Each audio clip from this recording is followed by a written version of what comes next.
Brothers and sisters in Christ, today I address you with a heavy heart and an urgent message. In an age where technology brings us closer and news travels at the speed of light, there is a deafening silence weighing upon our world. A silence that conceals a painful and unsettling truth: the escalating persecution of our Christian brothers and sisters globally.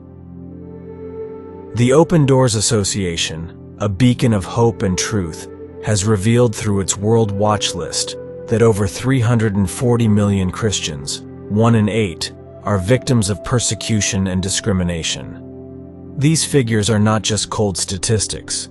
They represent human lives, shattered families, and devastated communities. In just 50 countries, 309 million Christians live under a very high or extreme level of persecution. And the number of Christians killed for their faith is staggering: 4,761 souls in a single year. Africa, in particular, has become a battleground of bloody persecution. In Nigeria, a nation blessed with rich cultural and religious diversity, extremist groups like Boko Haram are conducting a religious cleansing. In just 200 days of 2021, 3,462 Christians were killed, nearly as many as were murdered throughout 2020. These acts of violence are not isolated incidents but part of a broader scheme to eradicate Christianity at its roots. But it's not just in Africa where our brethren suffer. In China, despite agreements with the Holy See, the persecution of Christians has intensified. In India, both Christians and Muslims live under the constant threat of right-wing extremists. And the list goes on, with countries like North Korea, Afghanistan, Somalia, Libya, Eritrea, Yemen, Iran, and many others where faith in Christ can cost one's life. Yet amidst this darkness, there are glimmers of hope. Brave voices like Nigerian Bishop Matthew Kuka and Nobel laureate Wole Soyinka rise to condemn these atrocities and demand justice.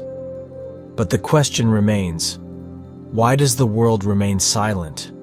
Why do the media turn a blind eye to such horrors? Pope Francis has vehemently denounced the violence against Christians, stating during the Angelus in St. Peter's Square in Rome, "Christians are persecuted. Our brothers and sisters shed blood simply because they are Christians.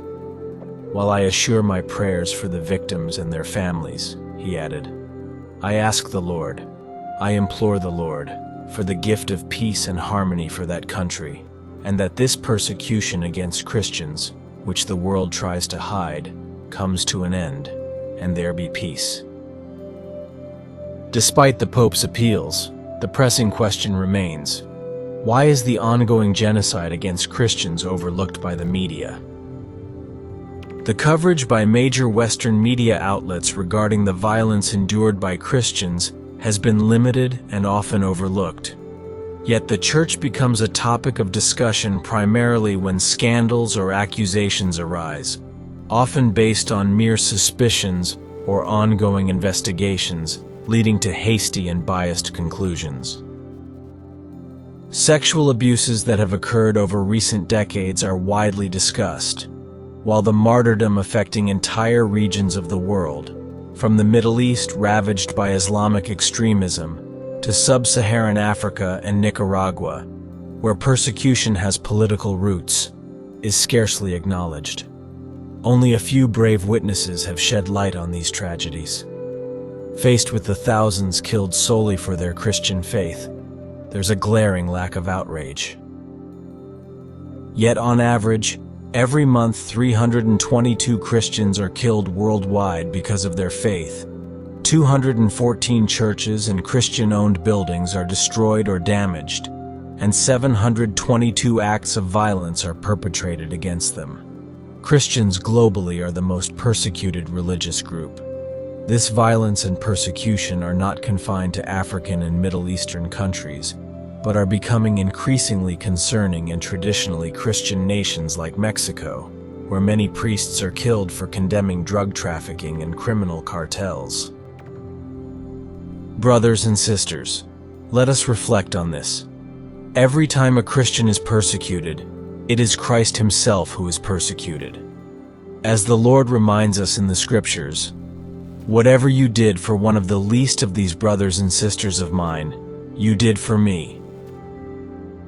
And while Christians are persecuted and killed worldwide, the West remains silent and hides. Christians are increasingly seen as inconvenient. The revolutionary and powerful message of Christ is increasingly challenged. Churches are emptying, no longer serving as the heart of communities, and in many cases, they are being shut down. We are silently witnessing the end of Christianity. After 2,000 years, the voice of Christ is growing fainter, ignored, and mocked. In these challenging times, we as a community must stand united and not be afraid to proclaim our faith, especially where it is unwelcome. We must not fear or yield to compromises, because Jesus himself prepared us, saying, "Whoever believes in me, though they die, shall live, and everyone who lives and believes in me will never die." I conclude with a call to the heart of every believer and every person of goodwill. We cannot remain silent. We must raise our voices, pray without ceasing, and act to end this persecution. Religious freedom is a fundamental right of every human being, and to defend Christianity means to defend religious freedom, and through it, all other freedoms. May the Lord grant us the strength and courage to stand beside our persecuted brothers and sisters, and may his love and mercy always triumph over evil. Let us know in the comments what you think, and don't forget to subscribe to the channel to stay updated with new videos and join our community of faith and prayer. May God bless us all.